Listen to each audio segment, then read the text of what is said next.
Good morning and welcome back po sa ating lecture room. Pause po muna tayo sa politika. Pause po muna tayo sa mga kaganapan dito sa Davao City. At ngayon po, dito tayo sa ating Your Question, My Answer portion. Ang ating pong sasagutin ay isa sa mga katanungan ng ating subscriber na si Jen. No? Ang sabi po niya, Attorney, bumili po kami ng agricultural land.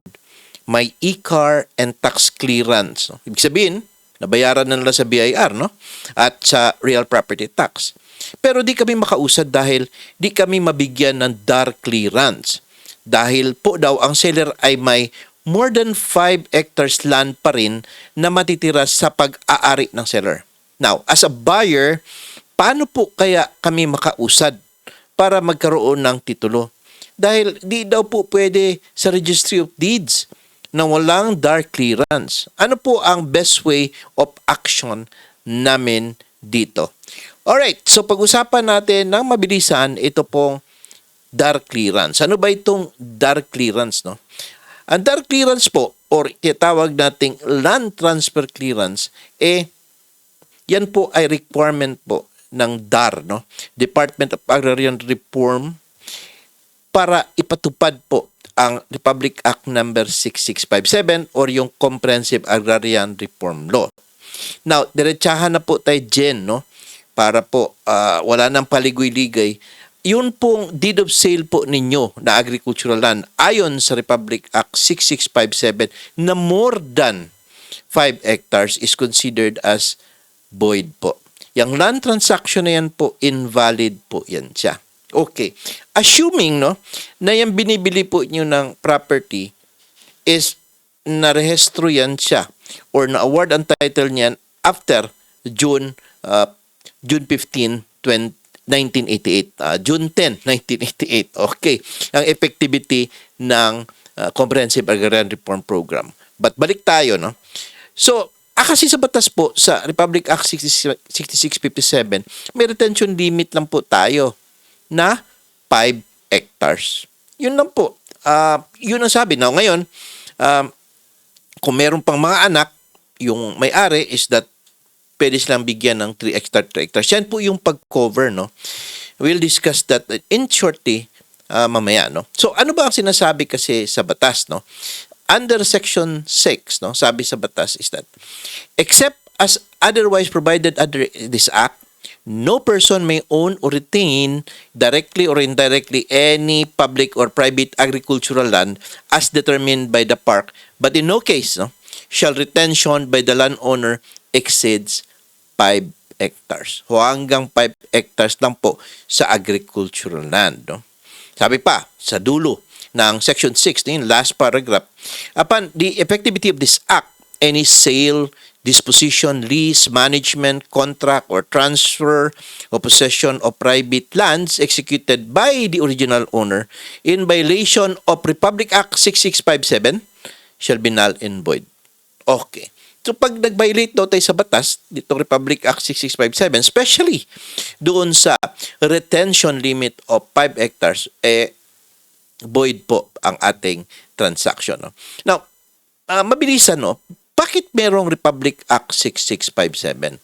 Ano ba itong Comprehensive Agrarian Reform Law? Alam niyo po noon, during the time ni President Cory Aquino, marami po siyang nilabas na batas, no?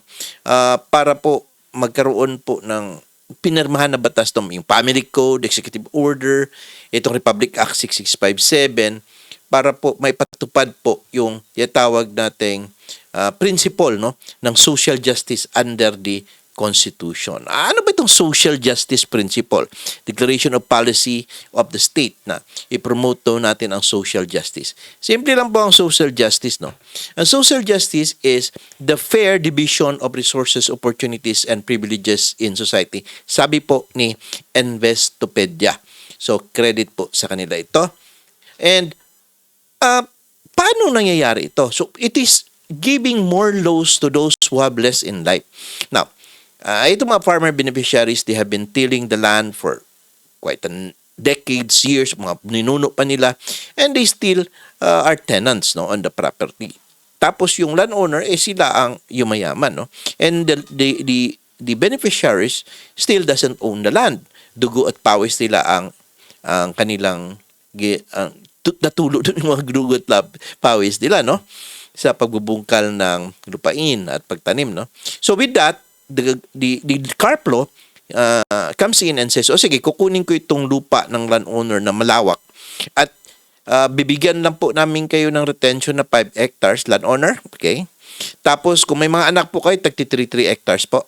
Ayan sila, no? Basta as long as they're qualified. And after that, ang sobra nun, ipadidistribute po namin sa mga farmer beneficiaries. Because under the law, they are priorities in the distribution of this. So, yun ang konsepto ng social justice, no? So, in pair division, so I'll get your land, but I will distribute this to the farmers. Ngayon, ang tanong po is that, nababayaran ba ang landowner? Bayaran po yan sila. Yun yung tawag nating just compensation. Parang parehas lang yan yung bypass road, yung daan, tapos kukunin sa landowner yung lupa ng government for public purpose, and therefore you are going to be paid just compensation. Okay, Ma'am Jen, diretso po tayo again. Balik po tayo dito sa dark clearance or tinatawag nating land transfer clearance, no? So, ang katanungan po, ano pong epekto kung wala kang dark clearance or land transfer clearance, no? So, basic po, under Department Agrarian Reform Administrative Circular, no? Order number 04, okay, series of 2021. Sabi dito, ang land transactions that violate RR 6657 shall be void without this dark clearance, no? And it will not be registrable with the ROD. Yan po ang nangyari sa inyo. Hindi po kayo tatanggapin ng ROD kasi mandated ang Registry of Deeds na manghingi ng dark clearance sa inyo kasi agricultural ang binili nyo. Di ba? Pag mag-apply kayo tayo ng dark clearance, kailangan na affidavit of non-tenancy, affidavit of total land holding, etc. with respect sa agricultural land para ma-determine pag in excess po siya, yun po ang mangyayari is that hindi po nila i-issue, no, ang dark clearance, no. So, yan po kailangan, no? And ano ba ang purpose at bakit nila ginagawa yan, dark clearance? Well, ang pinaka-purpose is to determine if merong mga tenants o hindi. Kasi, under po sa batas natin, ang may priority of right, no, to buy the land is ang tenant, no? Paano? Wala man silang pera. Meron po. Pwede sila maghingi ng tulong sa DAR, no? Through sa land bank para magpetisyon doon para i-preempt nila, no? Na kung sakaling nabenta without their permission, kaya nga, meron nga silang the right to buy it back, no? Redemption, no? So, yun ang i-determine po, no? ng MARO at that level, i-check nila, magkakaroon sila ng investigation kung may tenant ba, wala. Tapos mag-check sila kung sobra ba ito sa property ng seller or wala. Sobra ba ang property ng buyer para ng 5 hectares? Both seller and buyer kung susobra ba. Kasi pag ganun, hindi sila may issuehan ng dark clearance. And what is the meaning of that? Kung walang dark clearance, then the transaction violates Republic Act 6657. Therefore, the transaction, that particular land transaction is null and void. Okay, so kung null and void po, ano po ang remedy natin? Now, of course, since ganun, isauli po yung lupa at, well, you have to get back your money, no? Sa napagbentahan, no? So that is the most problematic situation ngayon. Stand up ngayon. Anong mangyari? Paano kung nagastos ng pera? Tapos nandiyan ang lupa. Ang nangyayari niyan, hindi mariregister sa pangalan mo. O, di ba? That's the rule. Nasabihin mo, i-partition ito, hindi.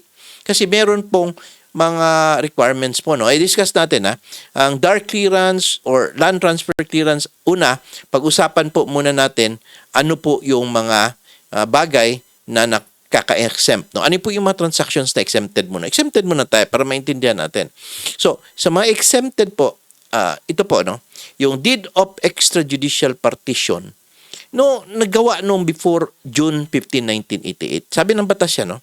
Yung deed of extrajudicial partition, yung settlement of estate, tapos i-partition niya na biak-biakin ng mga heirs, o sa iyo itong isa, sa akin itong isa, kay Mr. C itong lot 3, o gano'n, di ba? Ipapartition ba? May kailangan ng geodetic engineer magkaroon ng subdivision survey approved by the Bureau of Lands. So, yan po yun, no?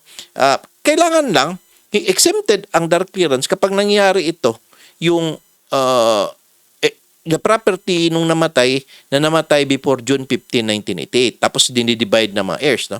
Hindi na kailangan ang dark clearance, no? It can be registered with ROD without dark clearance. Did o partition among co-owners? Yes, the same, no? Magka-co-owner sila, tapos magpa-partition na sila. Okay, A, B, C, sila ang mga owners or mga heirs sila, no? A, B, C, D. Biakin na namin ito. I-partition namin ito kay A, ito kay B, kay C, no? So, ang mangyari niyan is, kailangan din is that it should be done prior to June 15, 1988, no? For deed of partition among co-owners. It should be done prior to June 15, 1988. Para, pag i-partition po ninyo yan, hindi na po kailangan ng dark clearance. Alright, clear, no? Now, ito pa, hanggang ngayon, existing, no? Even if not before 1988. Mamaya, i-discuss ko bakit before June 15, 1988, ha? Okay. Subdivision of title without change of ownership. Ayan po, no? Kung ipasubdivide ko po ang lupa at ngayon, meron akong, let's say, 5 hectares ng property. Gusto ko i-subdivide into 1 hectare, still under my name. Then there's no problem. Ipapartition ko yan, diretso na ako sa Registry of Deeds. Ano bang gawin ko? Una is kuha ako ng geodetic engineer at ipa-subdivision survey ko to siya. Pa-approve sa Bureau of Lands. Once that is done, maggawa ako ng petition for splitting of titles doon sa Registry of Deeds into 5, still under my name. Okay? Attach ko yung approved subdivision survey ng Bureau of Land. Okay? Then paglabas po ng title, 5 titulo na tag-iisang hektarya, nasa pangalan ko pa rin. And that is the case wherein that kind of particular subdivision, without change of ownership, wala na po kailangang dark clearance yun. Okay. Ito, deed of real estate mortgage, no? Yung mortgages executed by the original landowner ko, na-prenda, no? Or agrarian reform beneficiary, wala na kailangan ng dark clearance yan. Okay? Now, ito pa, yung expropriation or acquisition by the government. It's possible that ang didaanan ng bypass road is yung agricultural land. Hindi na kailangan ng dark clearance yan kasi gobyernong kumuha eh. That's how powerful the government is. Now, bakit yung before June 15, 1988? Ano ba yung ibig sabihin yan? Kasi nung June 10, 1988 na sign yan siya. Ang sabi po ng batas is that before those transactions, before that date, no, hindi dapat covered sa Republic Act 6657. Pero after, no, June 15, 1988, no, yun ang sabi ng batas, that after that, any and all transactions dapat po mag-comply sa Republic Act 6657. And in order to enforce compliance ng Republic Act 6657 is kailangan pumunta ka sa DAR at hingi ka ng clearance. Yun nga, DAR clearance or land transfer clearance ng DAR, no? And they will assess it kung nag-violate ba sa 6657 or may tenants ba. Kasi yun nga, may right of preemption and redemption, or baka nagsobra na yung buyer, nagsobra na yung seller, na hindi sila na-cover and everything, no? So, yun po ang mga reasons, no? Then, if you pass that, then you will be included doon sa may issue ng DAR clearance. Okay? Included ka sa list ng allowed to be issued clearances. Now, take note that nag-expire na po ang coverage, no, ng CARP, no. Comprehensive Agrarian Reform Program nag-expire na po nung 2014, June 30, 2014, kasi yung CARP, yung Extension Act, no, ng CARP hindi po naipasa. So therefore it expired, so wala na pong na-extend ito. So ibig sabihin, wala na pong coverage ngayon. Ibig sabihin, hindi ka na pwedeng i-cover. Kung meron ka mang nakaligtaan ng DAR na hindi ka na-cover, meron kang 10 hectares, hindi ka na-cover, you are not, will no longer be covered. But the question is, suppose hindi ka na-covered, baka ganito nangyari sa isa dyan, hindi na-cover sa DAR. Now, would you still be required kung magkuha ka ng DAR clearance kung sakaling ibenta yan? And the answer is yes. Because ang sabi ng Department of Agriculture and Reform Program, Department of Agrarian Reform, ang sabi po nila, the Republic Act 6657 continues with respect to the rule that you will have only 5 hectares retention. each agricultural landowner. So therefore, we will still continue to implement Republic Act 6657 as to determination kung nag-violate ba kayo dun sa threshold na retention limit na 5 hectares.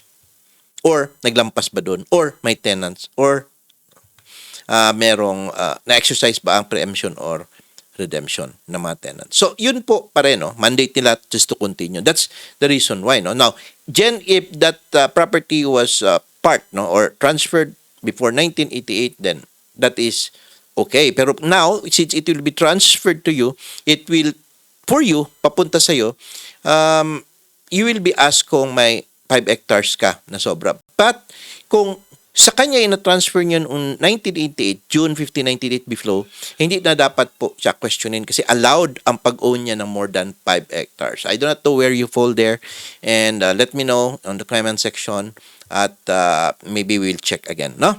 So, yan po, no? Ito pong Comprehensive Agrarian Reform Program, marami pong legal issues dito ngayon na tinatalakay, no? Wherein marami pong mga protests, hindi pa nakabot sa Korte Suprema, wherein marami pong mga protest, no? In the sense that yung nag-expire na raw ang coverage. Ang point ng other part is that mga sa real estate, wag na po, kahit hindi nag-expire na po siya, yung coverage niyan, dapat hindi na magdaan ng dark clearance sa mga transaction ngayon. Yun lang na-cover ninyo. Yun lang ang dapat merong dark clearance. Kasi napakahirap po kumuha ng dark clearance sa totoo lang.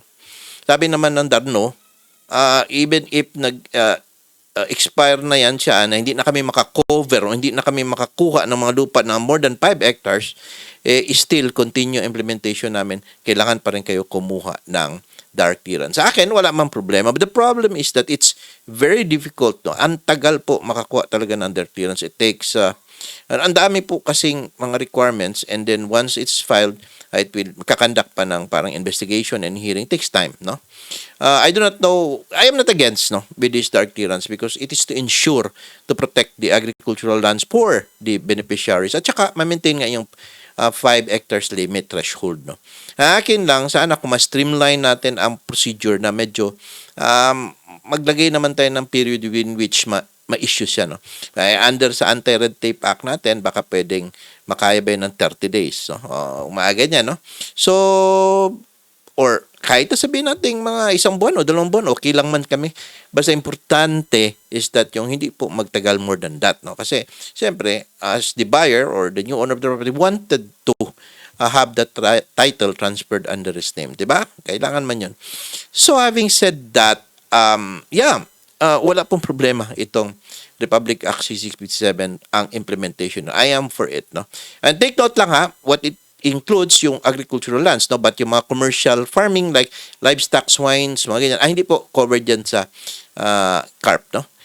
Take note of that para at least maintindihan siya kay mga parks, mga considered as park, yung public use, hindi po yan siya. Ito lang pong private agricultural lands. So with that, I hope I have answered your question, Jen. And till next time again, guys, no, I will try to answer each of your question. Pag makita kong maganda, I will try to post and make a video and upload it here for everyone to know.